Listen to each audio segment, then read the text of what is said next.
खेसारी लाल यादव जी कर रहे हैं इन दिनों बवाल फिल्म की शूटिंग। एक तस्वीर बुलेट पर वायरल हो रही है। क्या है सच्चाई, पूरा वीडियो में बने रहें। आप देख रहे हैं आपका अपना चैनल दया शंकर ओझा। फिर से आपका भाई हाजिर है एक नया वीडियो लेकर।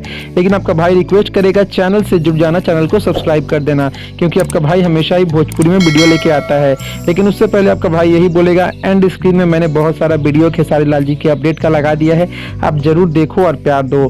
दोस्तों बता दूं कि खेसारी लाल यादव जी इन दिनों कर रहे हैं अपने बवाल फिल्म की शूटिंग राजा की आएगी बारात। और ये फिल्म में खेसारी लाल जी के साथ सुनिधि झा जी देखने वाली है।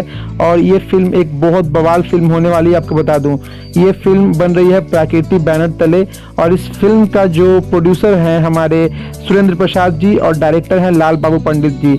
जोरों शोर से फिल्म की शूटिंग हो रही है। आप बताइए खेसारी लाल जी का इस फिल्म को देखने के लिए आप कितने व्याकुल हैं। जो भी हो दोस्तों, मैंने एंड स्क्रीन में वीडियो लगा दिया है। कुछ वीडियो प्यार मोहब्बत देना, वीडियो को लाइक कर दो, शेयर कर दो और कमेंट जरूर करना।